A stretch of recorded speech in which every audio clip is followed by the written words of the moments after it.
take her home. I brought her to my farm in an Amish neighborhood where simple living's valued. She'd be loved and understood. I put her on a treadle stand and coaxed her wheel to turn. I felt her joy and easing with my study and concern. I cleaned her and I oiled her, showed her off to all my friends, repaired the hurts of years and let her sew again.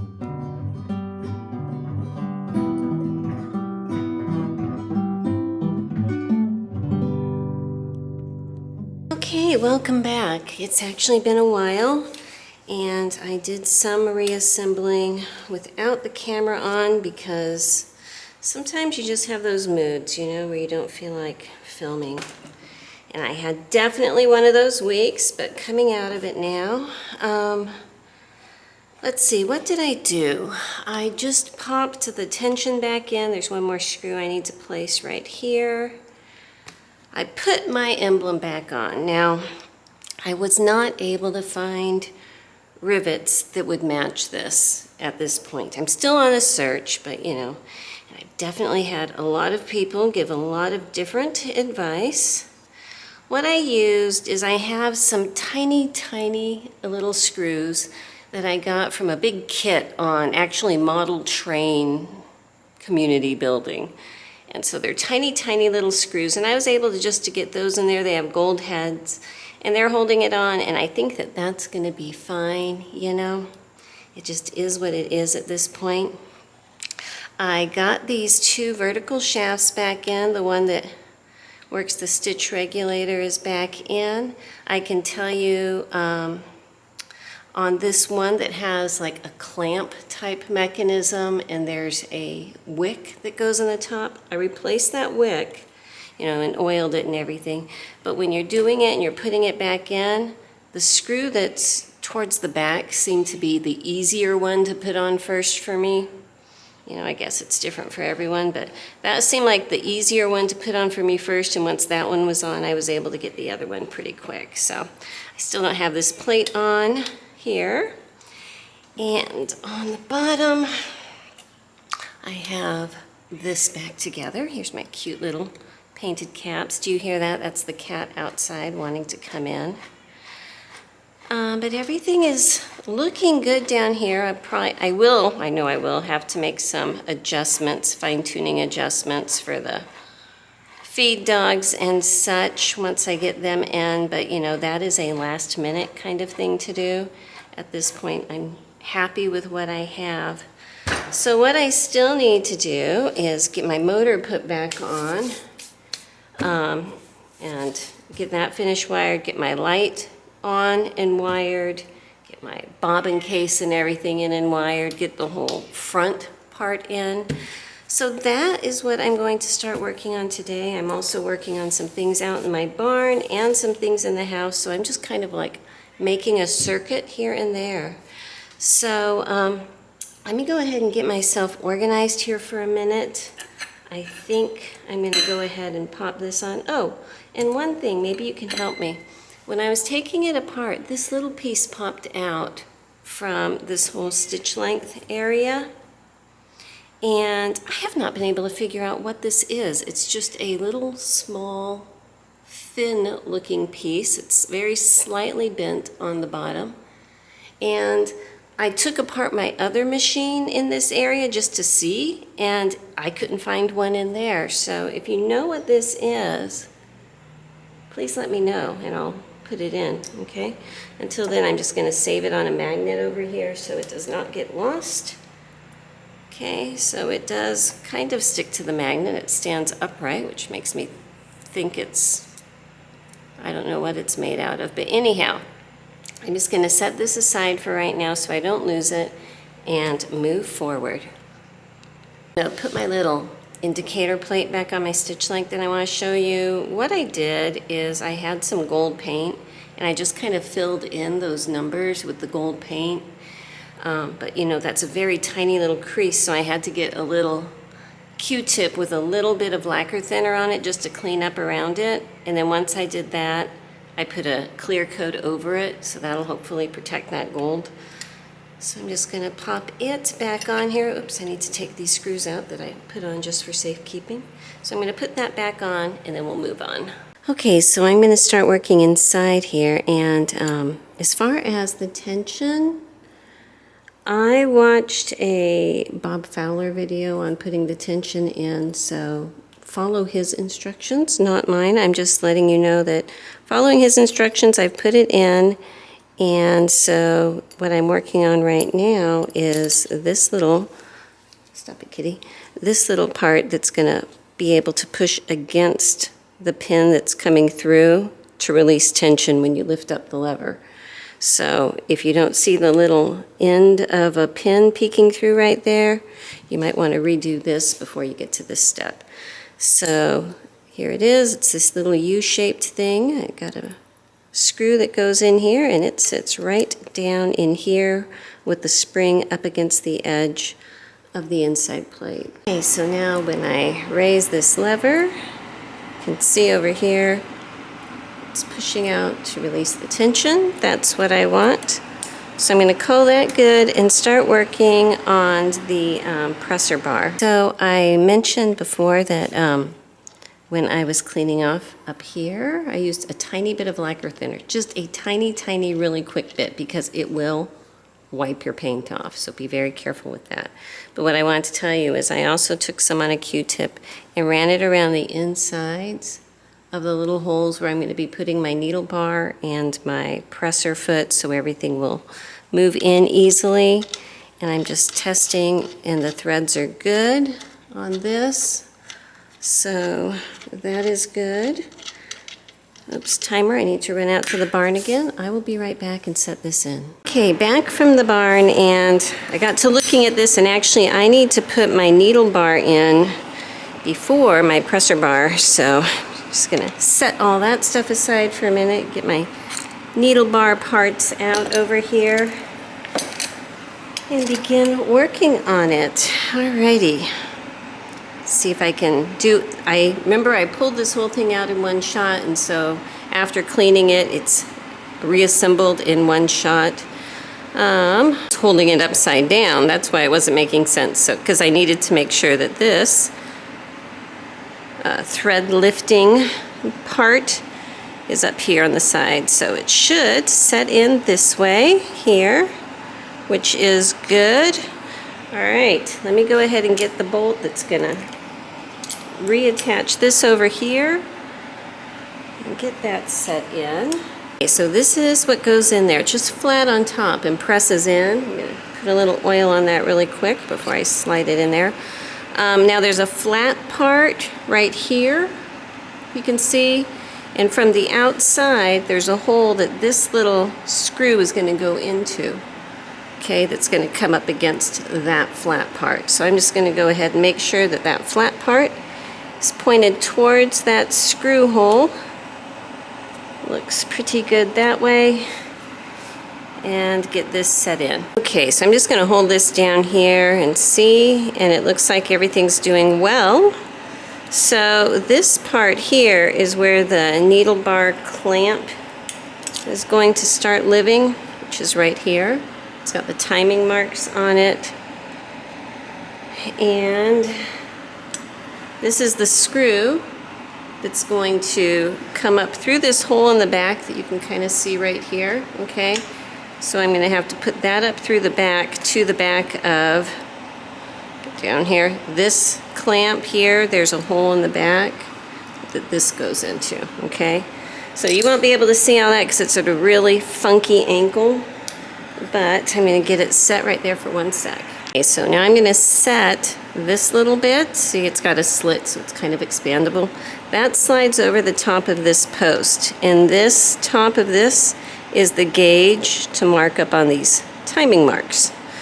So let me just get it spread out and over like that. Okay, and if I have it there and I move this down, will it be right behind it? I think it will, so I'm going to call that good. Before I get too far, with this raised up all the way, remember I just slid this post into a hole? There's a little hole over here that this stubby little screw goes into. I need to get that up into there. There's a hole right here that I can get a screwdriver in, so I need to make sure I get that lined up right so my screwdriver will fit in there. And hopefully all will go well. Ah, it's turning. Okay, I'm gonna need to brace this so it does not want to turn. Hang on, let me get my little hammer handle in there, and I think that'll keep it from wanting to turn. Okay, so the same thing with this screw over here. On this post there's a flat part, so you want to make sure the end of the screw is lined up with that flat part so it'll lock it in well. I think I've done that correctly. I really hope I have.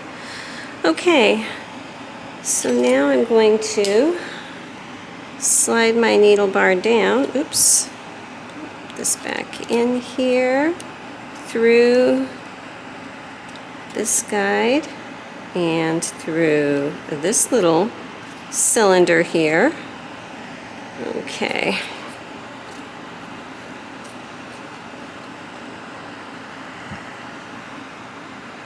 Now see the flat part at the top of the needle bar? That's going to be turned so that that's where the screw in the back is coming up to. So that is going to be just inside here, okay? This, it's not a whole lot of adjustment, but there is some adjustment there. So let me lower this to its lowest position. And I'm going to put this screw in, but I'm not going to really cinch it down, just enough that it's going to hold it, and so that then I can make my adjustments from there. And then this little cap pops back into the top up here. Okay, so it is back in. Now right now, when this comes down, it's kind of tapping up against this. But I have a feeling when I put my presser bar in, this is not going to be able to come as far as it is. That's my hope right now, because right now, if you can see, this comes down and it clicks. Not bad, it's just a little click, which I don't like. So I'm going to move ahead, get my presser bar out, give it one last little polish here, and then we'll set it in. Okay, so this piece here is going to need to be able to get inside so that in this slot right here, right there, this piece comes out. Okay, so that works with the needle lifter. And above that is going to go this spring. And above that is this tiny washer. Okay, so what I need to do is I'm going to, will the spring fit through the top? That's my first question. Yes, it does. Okay, that makes my life a lot easier. There's a little screw at the end that puts pressure on it to spread it. I just unscrewed that a little bit so that it'll come together a little more, because I think that will help it fit through the little slot. Hang on a sec. Okay, so I didn't take the needle bar out, but I did have to take my little presser foot part off, because this needs to go up against this, and you know, it's just giving me grief. So I've just kind of set this needle bar in, or the presser bar in there, just to keep everything lined up. As you can see, this is moving nicely up and down.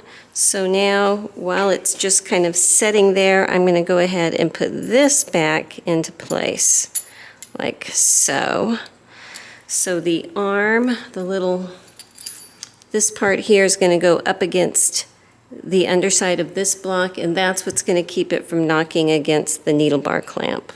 All right, I'm going to put together all this stuff at the bottom here, and this little thread guide here with this tiny little screw gets screwed into a hole at the back of the post, and it's kind of fiddly to get to, so I'm going to turn the camera off and try to get myself a better angle in here. Okay, so on this part here, the needle clamp, I have another little thread guide, and there's a little hole in here, And this thread guide's going to be underneath the clamp. So as it goes on the machine that way, this little tip of it sets into that hole. Again, another fiddly part. I don't even know if you can see, but it sets into the hole over here on this side. I'm having trouble with my fingers apparently, but trust me, it does. And then this whole thing gets pushed up and clamped so that the little screw part is underneath the harp. Oh, my friends, so here's the thing. I was working away and my camera battery died, but I was on a roll. And when you're on a roll and things are going well and you just cannot stop because, you know, you're gonna break it. So I didn't, I just kept going. So let me tell you what I did while I was on my roll. You can see I've got some more prettier parts on here. I went ahead and got my whole bobbin case, hook, everything in there. It's all, my needle is on, everything is in, and it's timed up. Very happy about that. Extremely happy about that. Also, I have my box here. It's just sitting on my very wobbly Lazy Susan. I need a bigger, sturdier Lazy Susan, I think. These 201s are heavy beasts, but you know, solid but heavy. And there's one more thing I noticed while I was working on this. I have a scratch in the paint. It's not a terrible scratch. It goes through only probably the clear coat, but there is a scratch. So I'm going to finish putting it together, and before I call it all good, I'm just going to do a little touch-up paint there and probably re-clear coat the entire base one more time, because honestly, one extra layer of clear coat on here is only going to protect it more. So that's going to be my plan. Yeah, it's all good. The things that I still need to do though is the everything that's electric. So basically get the lamp on with its wiring, get the motor on with its wiring. Now the motor I did finish rebuilding. It's got, you know, its new grease wicks in, greased up. It's got its brushes back in. It's all contained, and I actually plugged it in just to make sure that everything ran well, and it sounds like it's running well. So this, you know, pretty polished up little end cap there. So this is going to be ready to go back in here. I got to take my balance wheel back off. I just put that on temporarily so that I could play with it while I was getting everything timed up. So let me get this off. I'm gonna, you know what, I'm gonna get the lamp on first. Yeah, I'm gonna get the lamp on first and then work on the motor. All right, I've got my light reattached and the wires just fed through to the bottom of the machine. I haven't pulled them through the hole yet. And I'm gonna be putting a brand new LED light bulb in here. This is the push and turned type, which is always a little bit awkward inside of there, but you know, we can make it do. I'm kicking myself right now because I did not test this light before I put it on to make sure it worked. The wiring looks good. I don't see why it wouldn't, so you know, that's gonna be exciting when I actually plug it in for the first time. So anyhow, just wanted to show you new LED light bulb. I'm getting ready to put my motor back on, and I have a teachable moment, okay? This shaft here, I masked off the top part. Oh, let me see if I can turn this so you can see. But I painted this bottom, well, this bottom part here, like the last ½ inch or so, because I was figuring, well, why not? It doesn't turn or anything. Well, the paint, the layers of paint were actually thick enough that my motor wouldn't slide on. It's that close of a tolerance. So I had to come back in here with a little piece of sandpaper and take all of that off, you know. Put that off again here. So now my motor's gonna fit over and, you know, all is well. But I just wanted to let you know, if you're gonna be painting your 201, don't paint any of that shaft, because then, you know, things just won't fit. Trying to turn off my little fan cooler thing on my desk while I'm working, but I've got to tell you, this hobby is a whole lot more fun when you don't sweat, you know? And right now, in August, in my little shop, it is so hot and humid in here. So I'm definitely thinking this more as a fall, winter, early spring kind of hobby. And yeah, not so much for the dead of summer or life of summer or whatever it is, but you know, we will endure, we will endure.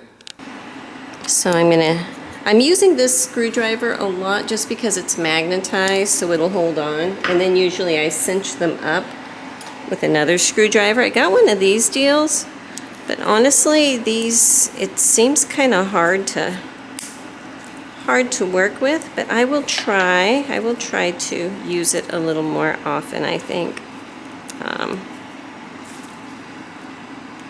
The spring's really hard on it, but I guess that's what it's supposed to do, so. All right, I'm gonna use this to start my screw then. And then I will cinch it up with the appropriate screwdriver. All right, so I've got my wheel put on. I put just a topper of grease on the little worm gear in there. And I think everything is good. It feels like things are turning, you know. I need to go ahead and get my little washer put back on, and we'll see how it goes before I hook up all of the electric. Okay, I've got my cheat sheet here, so I'm ready to wire this thing up. But I wanted to show you the controller that came with this. Look, this is the one, I looked it up, the frame of this machine is from the 1939, and the controller was really bizarre. It wasn't a foot pedal, it wasn't like a modified foot pedal that goes in a cabinet, it was just this block that looked scary. So this is what I'm going to be using instead. It's a modern electronic foot pedal. It's got a little pre-wired dealie here that's going to go into the plug once I have it rewired here. And so everything on here is brand new. I have one of these on my 201 that's up in my sewing room, so I think that that's going to be a good thing, because honestly the other just looks scary. I can't find it, but I can tell you that when I was looking at it, first off I decided this is nothing I want to reuse, so you know, it is just gone. So let me just work on my little wiring diagram, get these light wires, which are fairly short here, but that's how they reached before, so I'm hopeful that it will reach again. Get this connected so I can plug it in and make sure that everything is functioning right. Once again, I'm going to defer to the more technical people on YouTube for wiring diagrams and all of that stuff, because 201 is a little different. There's a switch in here that you have to make sure one side is soldered, one side is not, lots of things to connect. So please, you know, research them, you know. But I wanted to show you, I have my new foot pedal in here and plugged in. And so I'm going to turn on the switch. I have it plugged into my power strip here, so let's hope for the best. Turning it on. All right, I have light, so let me see if my switch works. The switch does turn it on and off. Oopsie. Why is it blinking? Maybe my light bulb isn't set in hard enough. But anyway, that is working. I'm going to go ahead and push the foot pedal and see what happens. I think it's working. So that's good. I don't smell any burning things. I don't see any smoke. I think that we have good contact. I'm very, very pleased about that. Okay, so she is back together. I am going to just mask off a bunch of things very, you know, roughly and give the base a little bit of more clear coat. But yeah, she's done. I've got her bobbin winder on. And once again, I would love to say thank you to Bob Fowler, because his videos are a godsend working on these things. There's so many little complicated parts in a 201 that are not on like a standard 66 or 15 or Standard 15, not potted motor 15. But anyhow, it's all good. She's up and running. I'm going to give her that clear coat and take her back to the house and give her a try out.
Okay, so I've got her back over here in my sewing desk, and I think I've got her tension adjusted correctly. Let me get my foot down on the foot pedal there. I'm going to start out with a long stitch. See how it goes. I have a darker purple thread on top and a lighter color on the bottom, so I can see, you know, how things are looking. And right now it looks pretty good. I'm running my fingernails across it and I don't feel any bumps, you know, so I think that they're pretty balanced. And it looks like a nice long stitch. I'm going to take it back up to like about a number 10 size stitch, which is a good, you know, overall sewing garment type length. And that's looking pretty good too. Okay, let me switch her around here. Alright, let's see what kind of consistency and speed and everything. I don't like to sew, you know, with the pedal to the metal kind of thing. I like to keep it like a mid speed. I think that that's a lot more controllable for me. I'm going to actually bump it up to an 8.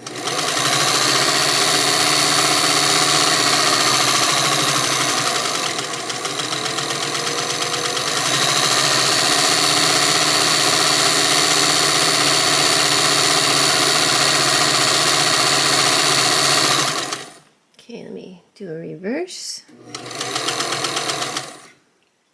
I angle it a little differently and do a longer reverse.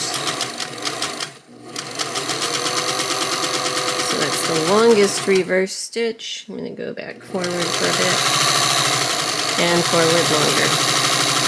Yeah, so she seems to be doing pretty good. Let me go ahead and pull her off and take a look at the back. So this is the bobbin side. I don't know if you can see the different stitch lengths. We have everything from very, very tiny right here to very wide. And I'm thinking that it's looking pretty good. And then this is the right side, just a thin cotton. So, you know, I have a size 11 needle in there, working with some all-purpose thread. So yeah, I like it. I think she's going to do well. So let me go ahead. I did partially wind a bobbin earlier, and I think I showed that. I actually used up that bobbin while I was getting her tension set. I had to actually loosen up the tension down here on the bobbin, just a smudge. I don't think that's a technical name, but this a smudge, probably about a little less than half of a turn of that screw, because it was just way too tight. I had to, adjust the dial. I had to actually adjust the presser foot and cinch the presser foot down a little bit. And the feed dog height looks good. So I think she is about ready to go.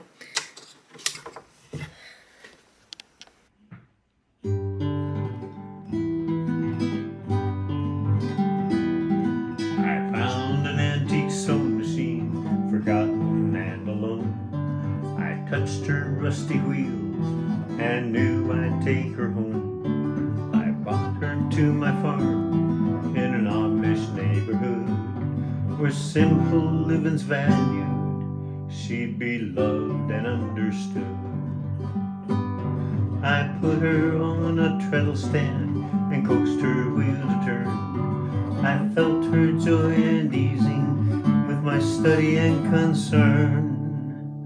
I cleaned her and I oiled her, showed her off to all my friends, repaired the hurts of years, and let her sew again.